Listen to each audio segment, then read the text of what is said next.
Salvando o Snyderverse Parte 2. O vídeo anterior eu deixarei nos cards ou na descrição. Eu ainda estou aprendendo a usar o YouTube. Recapitulando o nosso universo até aqui, em que definimos na parte 1, começamos com o Homem de Aço lançado em 2013, The Batman 2014, Homem de Aço, Homens e Deuses lançado em 2015, Batman e Superman, A Origem da Justiça 2016, Mulher Maravilha e Shazam também em 2016, Esquadrão Suicida, Lanterna Verde e Liga da Justiça em 2017 e Aquaman em 2018. E nas séries havíamos lançado Krypton e The Penguin ou Pinguim. E é um fato, meus amigos, construímos uma excelente primeira fase para o nosso universo e uma verdade tem que ser dita e que serve tanto para quadrinhos quanto para séries, filmes e animes. Essa verdade serve principalmente para o mundo dos negócios. Empresa que faz sucesso tem que crescer. Empresa que não cresce, para no tempo e acaba morrendo, falindo, o que você preferir. Então, pensando nisso, para expandir o negócio, nosso universo, estamos devendo o filme solo para um dos melhores heróis da história. Então, para começar nossa fase 2 do universo com o pé direito, lançaremos o filme The Flash. Temos dois personagens muito bons, mas que infelizmente se prenderam a histórias muito boas, mas que de tanto a gente vê na tela já tá meio que clichê. E esses personagens são Mulher Maravilha, meio que ela fica presa nessa história de origem, que ela tem que sair da ilha, intervir nas guerras, e Flash, preso no Flashpoint ou ponto de ignição chamado em português. Considerando o Flashpoint algo grande demais para o nosso universo, agora ele ficará mais para o futuro. Então o filme do Flash seria diferente, mas mantendo a essência do personagem, que diferente da série, não seria um saco de pancada que apanha em todo episódio para todo vilão que aparece. Então, começando o filme, o Flash estaria correndo, mas não de nenhum inimigo, e sim de seus problemas pessoais. Daremos uma profundidade grande para o nosso velocista, fazendo lembrar dos acontecimentos já apresentados na série, como a morte de sua mãe, a morte de seu pai. Porém, isso já muda porque o Flash começa a impedir assaltos que estão acontecendo em paralelo. Monitorando por um rádio da polícia, ele fica sabendo de um assalto rolando em Central City. Com reféns, mas com sua velocidade, o Flash consegue ver o assalto rolando e anda pela cidade toda e vê que tem muitos assaltos rolando em paralelo, com pessoas falando pouco e aparentemente querendo fazer algo por trás dos assaltos, não apenas conseguir dinheiro. Então, um Flash é uma cena muito boa, explorando sua velocidade, com efeitos melhores que na série e com a corrida natural, né? Diferente do Flash que tem no Snyderverse lá de Ezra Miller, em que ele corre patinando, basicamente, uma coisa feia. Então, basicamente, durante a cena do Flash, o Flash detém vilões conhecidos como o Capitão Frio, né? Interpretado aqui por nosso querido Michael Scofield, o Capitão Boomerang, que já havia sido apresentado em Esquadrão Suicida, Nevasca, entre outros vilões do Flash. Após impedir esses assaltos, o Flash acha estranho que os vilões que sempre falam muito estavam calados e com tendências mais homicidas que o comum. Após isso, a gente tem Barry visitando o túmulo dos pais, então ele decide voltar no tempo. Mas aí ele só observa os pais deles, ele não interage nem nada para não alterar nada no tempo, pois o mesmo sabe que seria uma atitude egoísta em que poderia ocasionar problemas no mundo.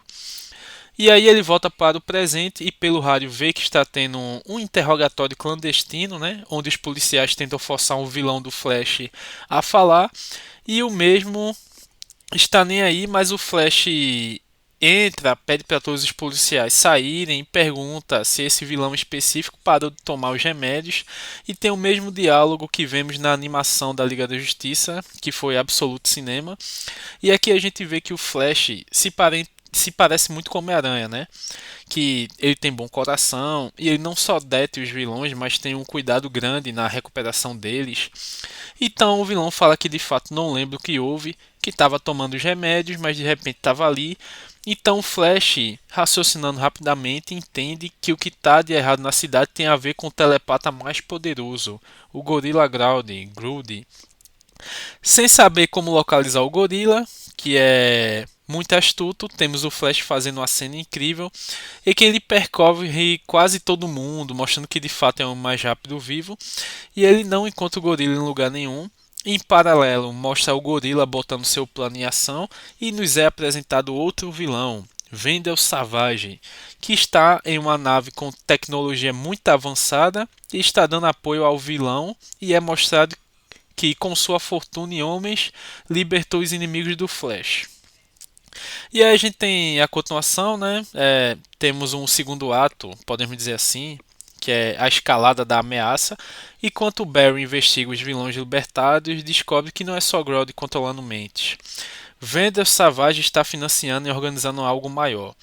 Barry pede ajuda a Cyborg, tem uma introdução sutil ali, né, para conectar também com a Liga, que consegue rastrear sinais psíquicos amplificados por antenas escondidas na cidade.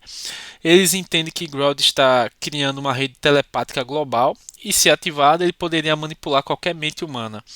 Barry ainda sofre com as memórias dos pais e tem um momento com Iris, que o lembra que ser herói não é só correr atrás de vilões, mas dar esperança. Aqui a gente vai ter uma conversa boa, né? Não vai ter essa questão motivacional que tem na série, que no começo era bom, mas depois ficou chata. Aqui vai ser uma conversa normal, deixando um clima bem quando o Homem-Aranha 2, por exemplo, ele fala com a Tia May, enfim. No terceiro ato, a gente tem um conflito com o Grodd. Finalmente, Flash encontra ele em um complexo subterrâneo, né? E aí a gente tem um cenário brutal, tipo um misto de selva artificial com laboratórios avançados, mostrando a mistura da força animal, mas a tecnologia de Savage. Temos o primeiro confronto.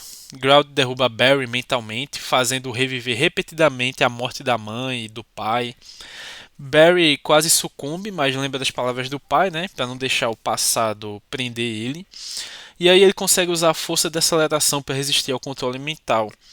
E aqui a gente tem uma batalha global, né? Vento Savage ativa sua nave e começa a transmitir o sinal de Grodd para o mundo.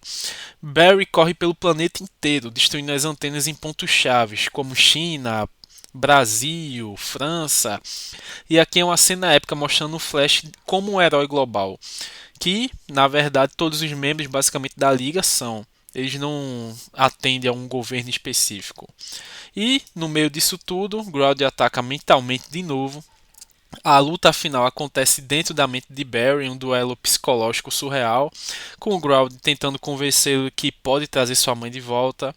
E Barry resiste, dizendo que já aceitou que perdeu. Ele derrota Grodd com um golpe final de velocidade. E a gente tem um desfecho, né? Grodd é capturado, mas Savage escapa com a nave, dizendo: "Você corre rápido, Flash, mas o tempo sempre corre mais rápido." E aí a gente basicamente tem um teaser pro futuro, né? Que Savage será um grande vilão aí da fase 2. Barry visita o túmulo dos pais, deixa flores e vai embora com um sorriso orgulhoso, né? Basicamente ele aprendeu a seguir em frente, ou pelo menos ele acha isso. E na última cena, Barry, agora confiante, aceita o convite de Bruce para treinar novamente, né, com a Liga. E aqui a gente tem uma participação do Superman apostando corrida com o Flash, basicamente um fanservice clássico. E a gente tem aqui as cenas pós-crédito. Savage em sua nave conversa com alguém na sombra, vulgo Lex Luthor, né? Savage fala que está quase na hora e Lex Luthor responde: "Primeiro o mundo precisa de caos, depois nós reinaremos."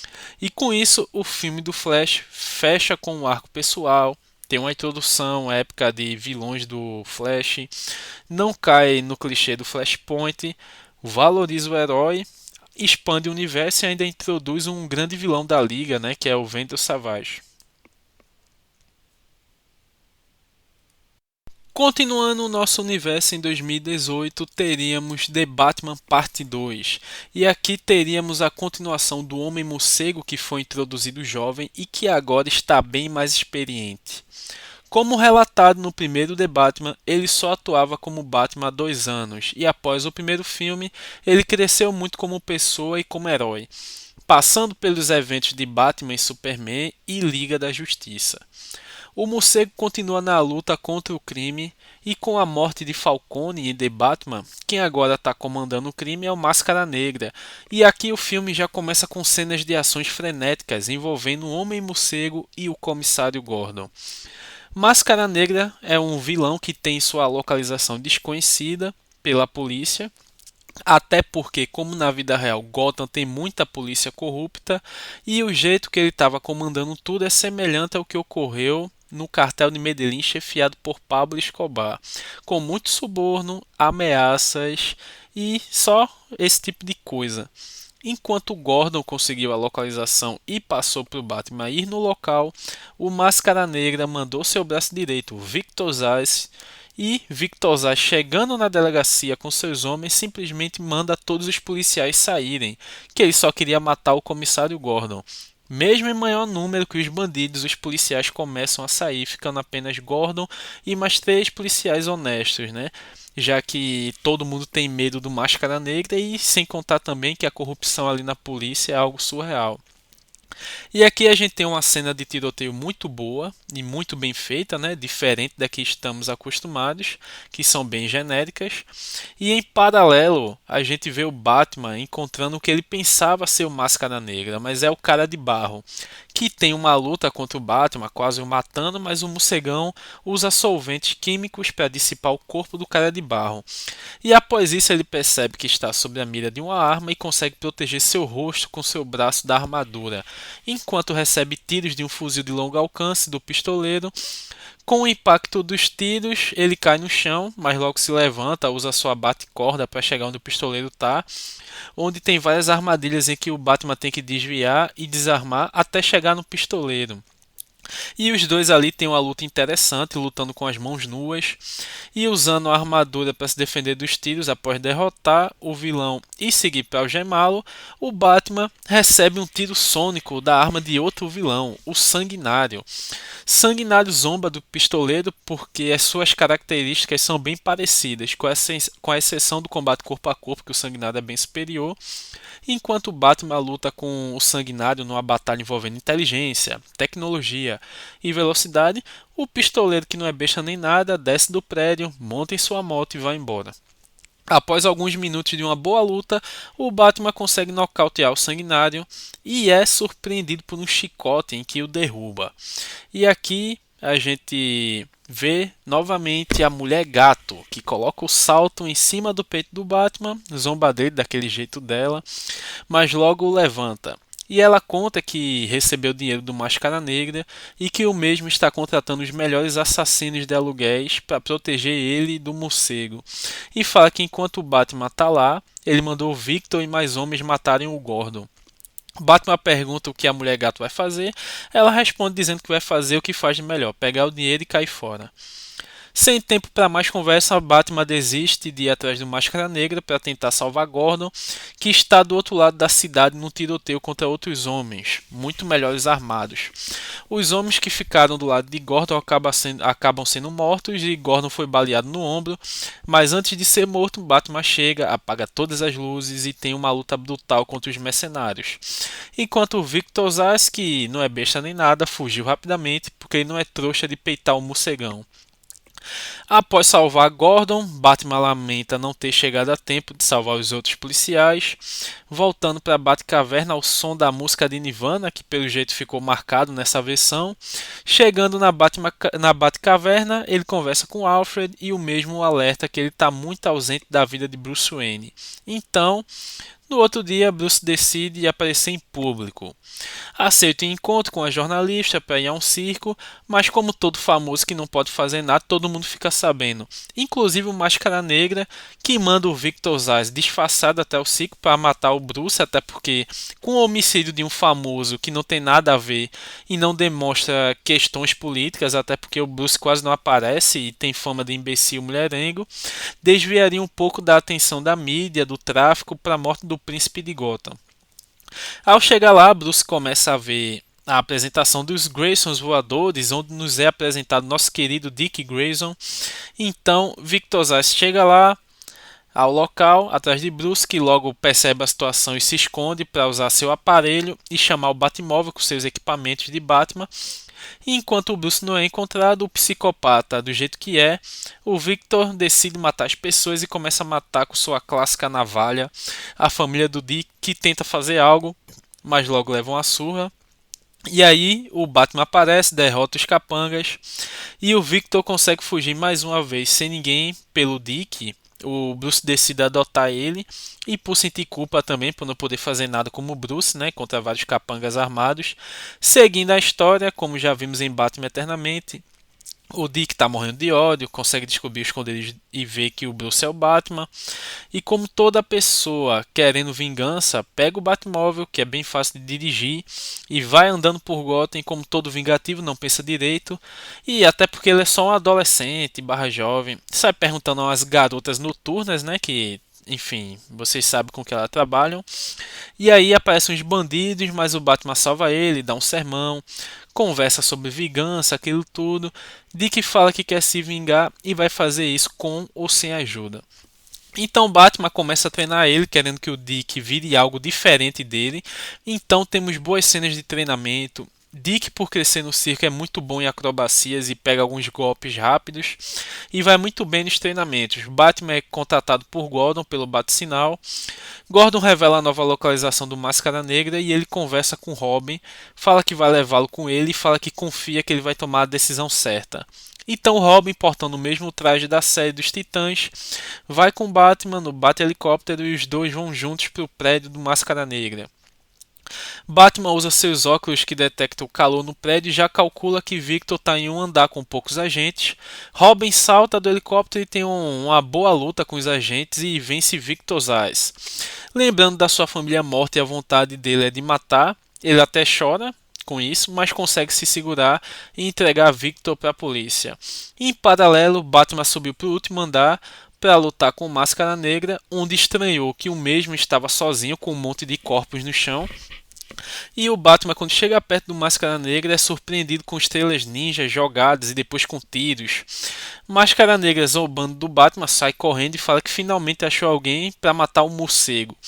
E aqui a gente tem uma introdução muito foda do nosso Deathstroke, ou sei lá, Exterminador, como a gente conhece, que joga 3 bombas, onde joga o Batman para fora do prédio, para onde ficam os containers lá, já que o prédio do Máscara Negra ficava perto do porto. E antes da luta continuar, temos um flashback de 10 minutos atrás, onde o insano do Máscara Negra fala que não quer gastar dinheiro com mercenários meia-bocas e quer saber se o Exterminador vale esse preço todo, então pede para os homens ali presentes matarem o Exterminador.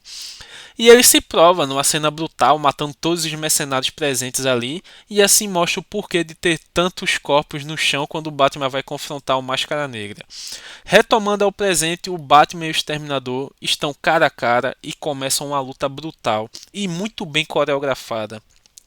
Mas o Slade estava começando a ter vantagem, até porque o Batman estava cansado e, mesmo que vocês achem ruim, o Slade é basicamente um Capitão América. O Batman é muito bem treinado, obviamente, e tem o seu preparo, mas o Slade é um super soldado.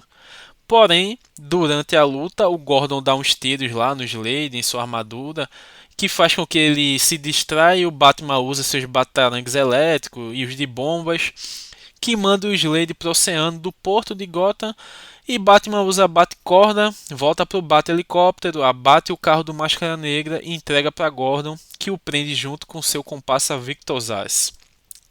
Batman volta para a Batcaverna com Robin. Batman fala que está orgulhoso, né? E eles têm um momento bem pai e filho, e que realmente são, né? Batman basicamente adotou o Robin e se tornou o pai dele. E Batman segue sério, então Robin pergunta o que houve. Batman só fala que está preocupado porque o Exterminador era muito forte e desapareceu e não conseguiu capturá-lo. E o filme termina com Batman narrando, que nem no primeiro, ao som de Nirvana. E agora ele está falando com o Robin que precisa ser o oposto a ele. Esse tipo de coisa. E aqui a gente tem duas cenas pós-crédito. A primeira, a gente tem Amanda Waller vendo que teve um golpe de estado em Coto Maltese e que tem informações lá envolvendo o governo americano que precisam ser eliminadas. Aqui a gente já tem uma prévia do novo Esquadrão Suicida. E na segunda, temos Lex Luthor sentado em um navio e o Exterminador entrando num convés, deixando explícito que a Legião do Mal está se formando.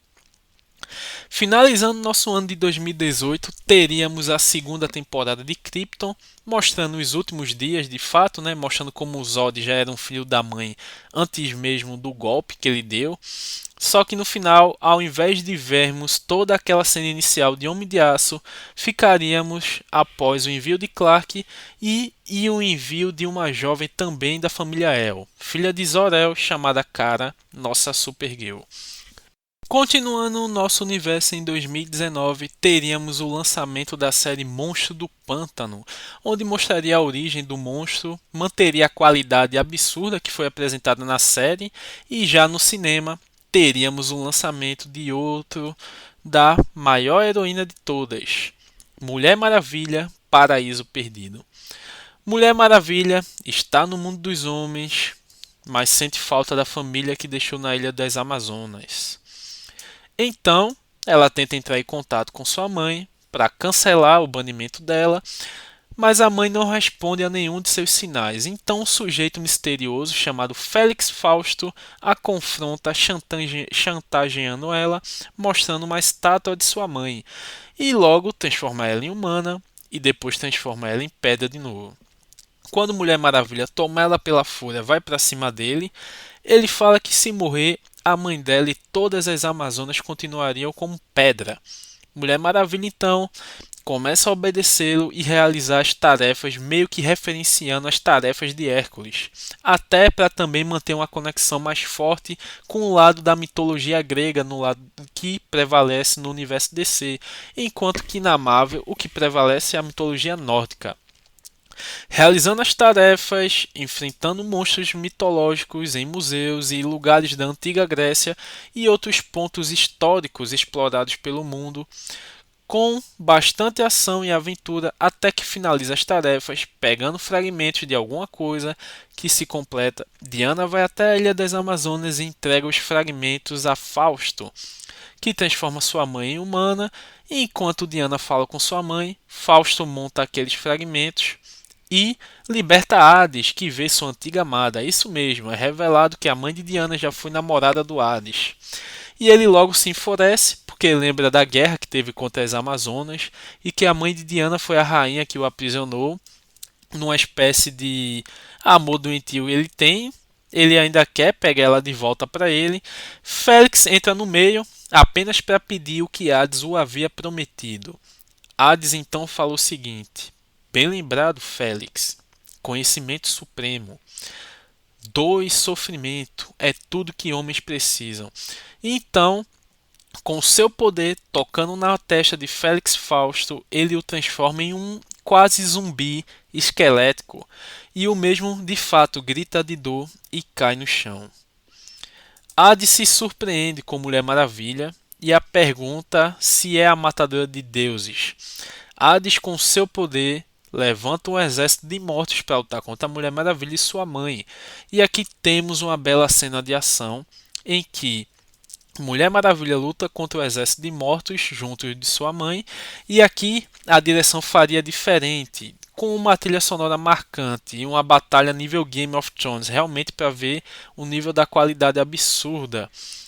Após derrotar o exército, os mortos derrotados se multiplicam, então Diana usa seu bracelete para ganhar tempo e derrota vários de uma vez e vai logo para cima do boss final, que é o Hades. Enquanto sua mãe segura o exército de mortos em uma bela luta de espadas, mais uma vez nível Game of Thrones. E aqui temos a batalha final, Diana versus Hades, um deus bem mais poderoso que Hades, que ela derrotou no primeiro filme. Hades a consegue surpreender e a derrubar, mas Diana é astuta e rápida, consegue desviar dos ataques e destrói a chave que tinha aberto o portal. E o portal começa a segurar Hades novamente, está sugando ele, tudo que está ali. Hades mostra sua verdadeira face demoníaca e Mulher Maravilha segue na luta, tentando aprisionar ele de novo. Hades se mostra muito poderoso, nivelando o nível contra Diana, mas é surpreendido por um ataque pelas costas do Félix Fausto, bem enfraquecido. Hades estava na beira do portal quando Mulher Maravilha, usando seus braceletes, o manda de volta para o submundo. E tudo ali continua sendo sugado. Félix faz uma última magia em que, momentos depois, Diana descobre que ele quebrou a magia e transformou todas as Amazonas ao normal de novo. Com o portal de Hades sugando tudo, Diana usa sua força para fechar o portal, enquanto Félix Fausto vira pó e suas roupas e seus pertences são sugados pelo portal. Mulher Maravilha, usando toda a sua força, consegue fechar o portal. Pelo menos Félix tem sua redenção, né? Porque após isso todas as Amazonas voltam a ser humanas. E Diana, com todas as Amazonas reunidas, a mãe de Diana, rainha de Temícera, fala que sente orgulho e que ela está livre para transitar entre a ilha e o mundo dos homens, e que ela vai continuar sendo a ponte entre os reinos. E oficialmente ela vira campeã de Temícera. O filme tem um final feliz, as Amazonas ficam bem e Diana é homenageada. O filme termina ali. E aqui temos uma cena pós-crédito mais focada no futuro da Mulher Maravilha, mostrando a mulher com várias fotos, bem desequilibrada, deixando claro assim que ela odeia a Mulher Maravilha, tal como o Lex Luthor odeia o Superman. Em poucos segundos, vimos que ela está fazendo uma experiência e acaba se tornando o que nós conhecemos como Mulher Leopardo. Continuando o nosso universo, lançando a sequência de Esquadrão Suicida, intitulado Esquadrão Suicida 2. E aqui, meu amigo, eu manteria o mesmo elenco do filme e manteria o mesmo enredo também. Acho que é um bom filme, importante e violento na medida certa, e é um filme que particularmente eu gostei muito. E ainda em 2019, após o filme, lançaria a primeira temporada da série Pacificador, que eu também curti muito, mantendo aquele final foda em que o Pacificador fala com a Liga da Justiça e temos aquele momento cômico entre o Flash e o Aquaman.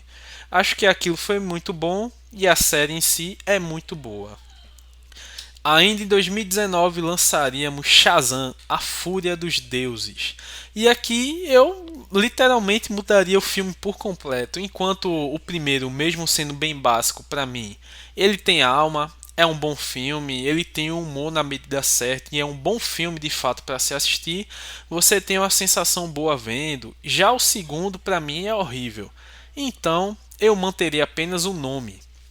O filme começaria com a reunião, né, com todos os integrantes da Liga da Justiça, já formada no primeiro filme da Liga, e eles estão argumentando, principalmente a Mulher Maravilha, que o Shazam é apenas uma criança que não tem maturidade para estar na Liga e que deve focar nos estudos, ter uma infância como um menino normal.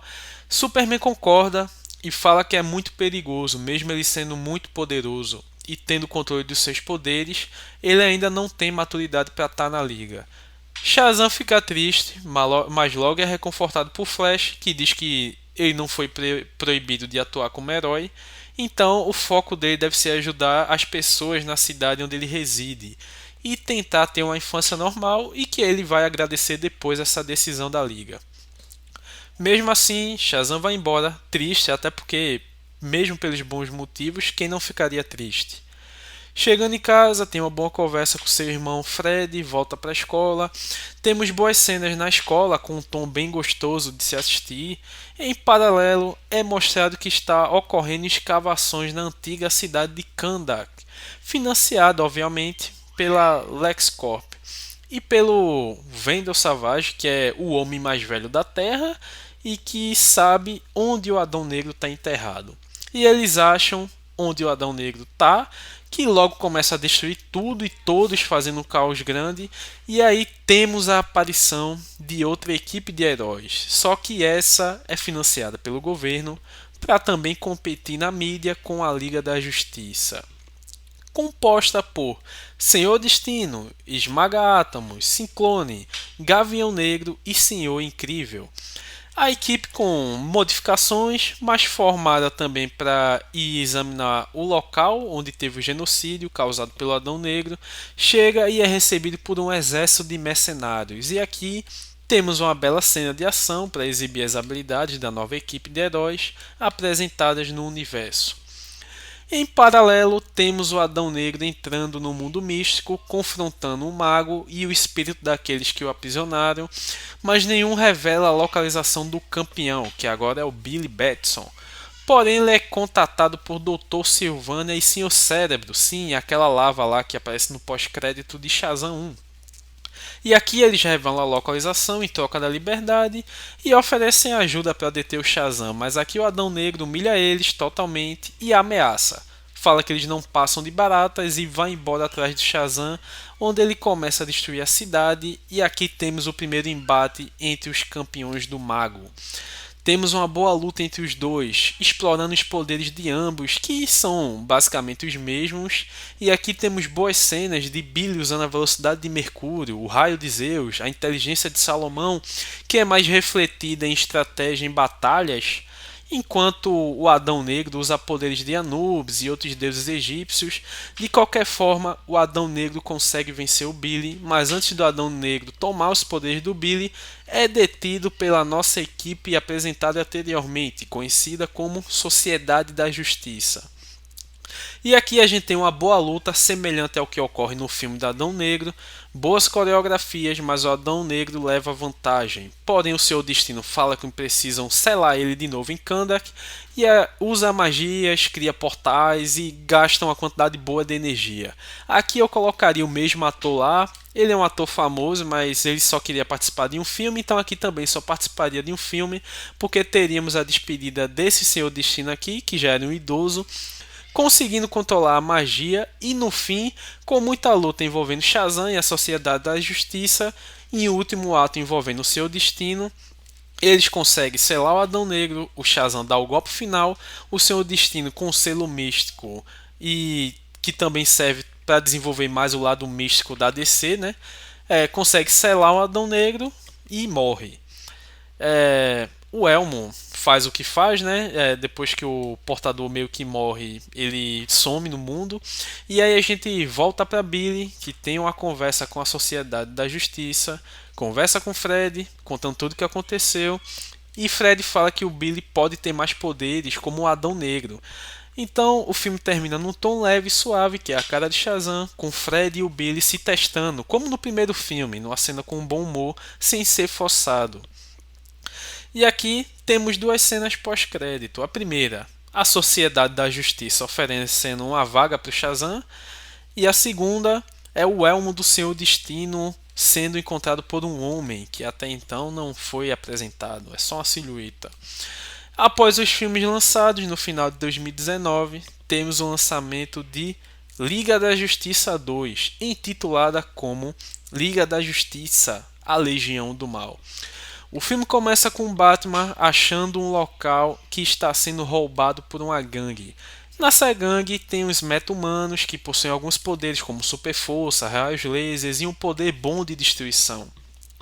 A Liga avisa para Batman manter a posição, mas ele é teimoso e entra assim mesmo para investigar. Um dos membros dessa gangue detecta a presença do Batman e aqui começa uma batalha em que ele usa os poderes, o Batman se esquiva, recebe uns ferimentos que ultrapassam a armadura, mas a Liga da Justiça chega, composta por Lanterna Verde, Mulher Maravilha, Superman, Flash, Aquaman e Cyborg.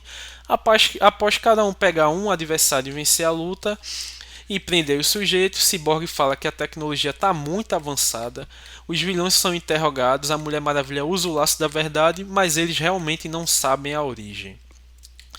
Lanterna Verde leva os prisioneiros, Superman fala para Batman se cuidar e o mesmo rebate, dizendo que está bem, fala que tem que analisar os dados, mas Cyborg diz que vai levar muitas horas ainda e avisava quando terminasse, porque são muitos dados. Então ele é marrento do jeito que é, usa a bate-corda e vai embora. Mas na verdade ele sabe que está bem ferido e vai para o Batmóvel. Quando ele entra, pensa ter visto alguma coisa, mas olha novamente e não vê nada. Coloca no piloto automático e volta para a Batcaverna. Ele desce, Alfred faz uma piada sem graça que nem mesmo ele ri. fala que não vai dar mais nenhum passo antes do Batman comer alguma coisa e dormir 8 horas de sono. E essas cenas do Batman com Alfred vale cada segundo de nosso tempo porque são muito boas. Após os dois saírem do Batmóvel, o Batmóvel começa a brilhar e aparece um vilão que conhecemos como Mestre dos Espelhos, um vilão renomado do Flash. Vai no bate-computador e coloca um dispositivo para copiar todos os dados e fala no fone perguntando se isso ia funcionar. Aí a voz responde que vai sim e que foi presente da parceria com a LexCorp. O mestre dos espelhos fala que queria mais tempo para ver se descobria quem era o Batman, mas a voz diz que não precisa disso e para ele focar só nos dados. Após pegar os dados, ele volta para o Batmóvel e desaparece usando aquela habilidade lá dos espelhos. Após isso, a gente tem uma ruiva caminhando na beira de um rio, na savana africana, quando é atacada por um crocodilo e arrastada para dentro da água. Em questão de segundos e com um só braço, a ruiva mata o crocodilo. E para quem manja, sabe que estamos vendo a vilã da Mulher Maravilha conhecida como Giganta. Logo após sair do rio, uma espécie de robô fala com ela, um inimigo conhecido do Superman chamado Metalo. E também aparece voando sobre o rio a Safira Estrela. Logo após também chega o Arraia Negra e de repente é aberto um portal de uma nave lá grande que estava camuflada no meio do rio. Então os vilões vão em direção à nave e lá encontram Savage, Mestre dos Espelhos e Exterminador. E aqui temos nossa formação da Legião do Mal, composta por Vendel Savage, Safira Estrela, Giganta, Arraia Negra, Exterminador, Mestre dos Espelhos e Metalo. E aí temos uma reunião dos membros. A Raia Negra fala do valor que recebeu de 10 milhões de dólares e pergunta por que ele pagou adiantado, se simplesmente eles poderiam não aparecer e ir embora. Vendel Savage, com sua presença imponente, fala que se tivessem feito isso, viveriam o restante de suas vidas curtas e com medo até que eles encontrassem cada um. Vendel Savage começa a falar sobre seu plano, fala que tudo morre e Giganta faz um comentário dizendo, basicamente rebatendo, né, que tudo morre menos ele, pelo que ela ouviu falar. Savage continua falando, dizendo que cada membro ali tinha uma história com algum membro da Liga da Justiça e fala que cada membro vai ganhar 50 milhões apenas para tirar um membro do caminho. E fala que já tem um método para isso. Batman estranha que o Cyborg ainda não mandou os dados que estava analisando, tenta entrar em contato, mas sem resposta. Então decide voltar ao local onde haviam detido os assaltantes. Ao entrar ao local, vê Cyborg paralisado, basicamente ainda analisando, mas ele não responde. Batman, ao tocar no Cyborg, leva uma descarga de elétrica muito forte, que o mataria se não fosse seu traje. Após isso, é surpreendido com bombas do Exterminador que o ferem, e o Exterminador começa a luta ainda usando a espada, corta o cinto do Batman, parte da armadura e ferindo, e o Batman ainda resiste mesmo com os ferimentos, luta bem, mas acaba pisando na armadilha do Exterminador, logo em seguida escapa e mantém a luta do lado de fora. E aqui temos uma luta muito boa, mas o Batman cansado e ferido do dia anterior e com os ferimentos atuais, tenta contatar a Liga da Justiça, mas o Exterminador com sua espada corta as luvas do Batman, onde fica o comunicador. O Batman ainda consegue ferir um braço do Exterminador, mas leva um chute certeiro e cai numa cova aberta, onde já havia um caixão. O Exterminador joga granadas nas paredes da cova e o Batman, para não ser soterrado, ao menos de maneira imediata, entra dentro do caixão antes da terra cair e é literalmente enterrado vivo. Voltando para o Lanterna Verde, ele é acionado numa mina de escavação que está desmoronando. E ele entra, salva todos, mas tem uma mulher chorando. E aí ele acaba caindo numa ilusão criada pela Safira Estrela, onde uma mulher acaba morrendo. E ele tem flashbacks do passado, onde ele não conseguiu salvar a mulher com a mesma aparência. Então ele começa a se sentir culpado, agarra o corpo da mulher, tira o anel de lanterna e fica se lamentando. Cortando agora pro Aquaman, o mesmo estava tomando uma no bar, até aí tudo bem, mas é surpreendido por uma granada. Ele pede para todo mundo correr e para proteger os outros ele se joga em cima da granada.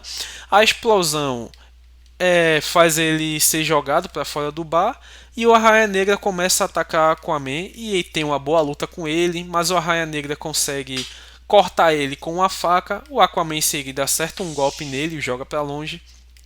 O Arraia Negra não perde tempo e vai embora em sua nave, até porque seu objetivo já foi concluído. O corte que ele fez começa a afetar Aquaman, pois na lâmina havia um tipo de vírus especial desenvolvido para combater o Aquaman. Esse vírus se assemelha ao vírus da raiva, colocando de fato uma hidrofobia no Aquaman, o deixando com pavor de água e com os sintomas da raiva, e começa a meio que enlouquecer.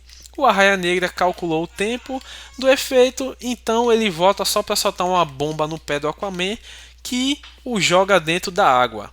E mesmo o Aquaman respirando embaixo da água, por conta do vírus, ele começa a se afogar, ao menos mentalmente, porque o vírus ele fica se contorcendo e aí o Aquaman fica sofrendo muito dentro do oceano lá, numa cena bem agoniante. Em Metrópolis, uma menina ameaça se jogar de um prédio e o Superman chega lá, conversa com ela sobre esperança, algo bem Superman. A menina começa a chorar e logo depois começa a rir. Uma risada bem doentia. Superman fica preocupado e estranha.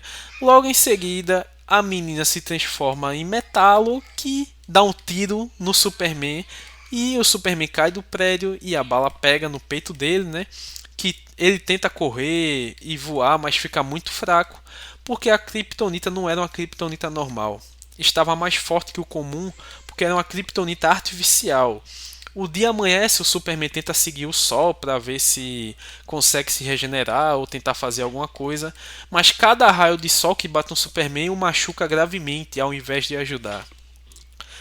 Mulher Maravilha é chamada, pois a giganta está causando uma confusão. E a Mulher Maravilha chega, começam a luta com a giganta, luta de mãos vazias, onde a giganta é derrotada, mas ela puxa uma espada e vai lutando com a Mulher Maravilha até conseguir fazer um pequeno corte na Mulher Maravilha.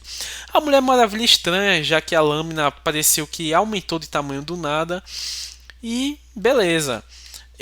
A espada na verdade cresce porque estava com nanorobôs. Esses nanorobôs entram pelo corte que fizeram e começam a causar alucinações na Diana.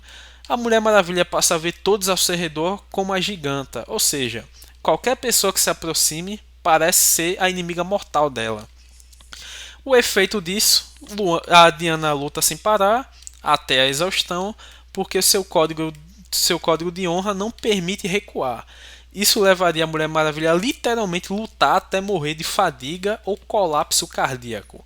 Enquanto isso, o plano contra Flash, o vilão mestre dos espelhos engana o Flash com uma armadilha, prende no corpo do Flash uma bomba de nanotecnologia. Essa bomba é projetada para explodir caso o Flash reduza sua velocidade ou tente retirá-la. Em outras palavras, se ele parar de correr, ele morre. Se alguém tentar remover, ele morre. Se ele vibrar, ele morre. O efeito, o Flash é forçado a correr sem parar, esgotando-se fisicamente. Além do risco físico, havia o risco de explosão em larga escala que poderia destruir tudo ao redor. Então o Flash fica correndo pelo Oceano Pacífico, Atlântico, fica navegando lá porque ele tem medo de estar em algum local com alguma cidade, então ele fica correndo por lá. Voltando para nossos vilões, os vilões se reúnem, Savage contra o plano de fato, que seu objetivo final é reduzir a população mundial em 90%. Para isso, ele pretende causar um cataclismo global com a ajuda de um pulso solar massivo. Savage planeja usar um satélite gigante para refletir e intensificar a energia do Sol. Isso criaria uma tempestade solar devastadora que queimaria circuitos eletrônicos, satélites, sistemas de defesa e infraestrutura da Terra. Com o mundo em caos, a maioria da humanidade morreria. Então se colocaria como líder do que restasse, estabelecendo uma nova civilização sob seu comando. Ele revela que é imortal, conta sua origem. Ele era líder de uma tribo chamada Sangues Quentes, que competia com outra tribo rival, conhecida como Sangues Frios.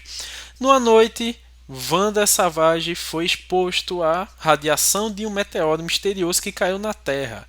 Essa radiação alterou seu corpo, concedendo imortalidade. Basicamente, ele não envelhece e não pode morrer de causas naturais. Regeneração, ele tem uma cura rápida de ferimentos. Fora isso, ele tem força, resistência e inteligência ampliadas. Wendell Savage é mostrado como tendo assumido a identidade de diversas figuras históricas famosas ao longo dos séculos, ou então tendo influenciado diretamente essas pessoas. Mostra nos flashes lá ele sendo basicamente Alexandre o Grande, Gengis Khan, Júlio César, Maquiavel, entre outros. Safira Estrela chega a zombar, fala que não tem como um simples homem ser imortal.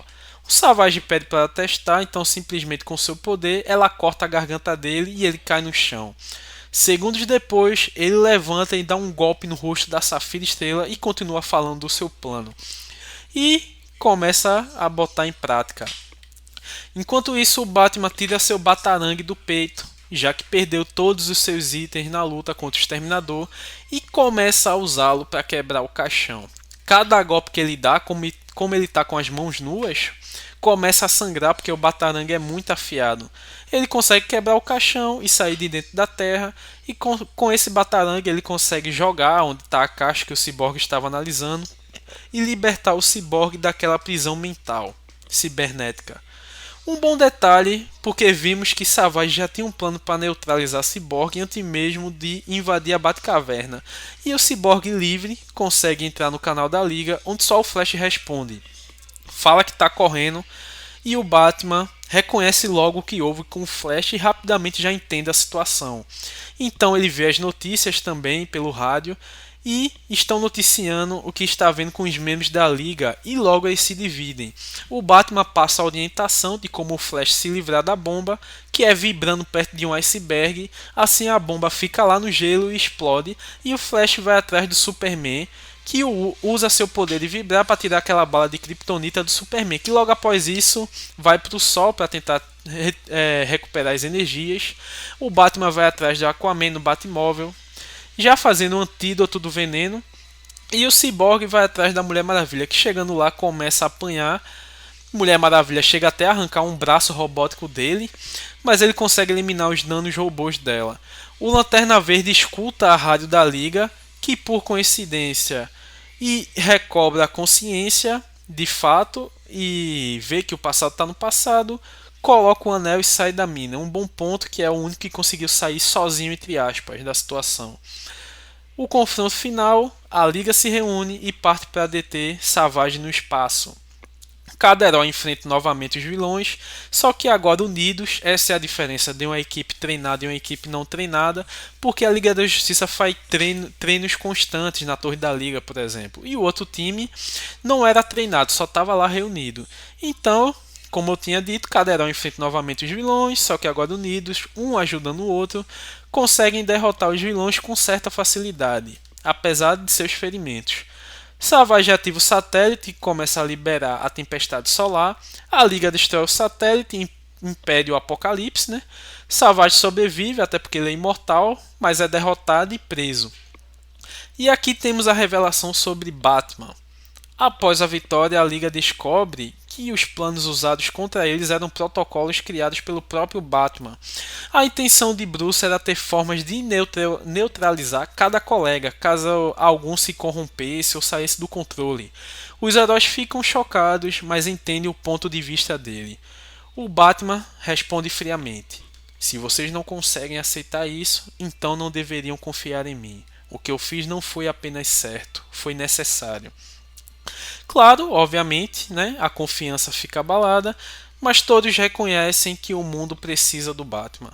O filme termina, a Liga vence, os vilões presos, e aí temos duas cenas pós-crédito.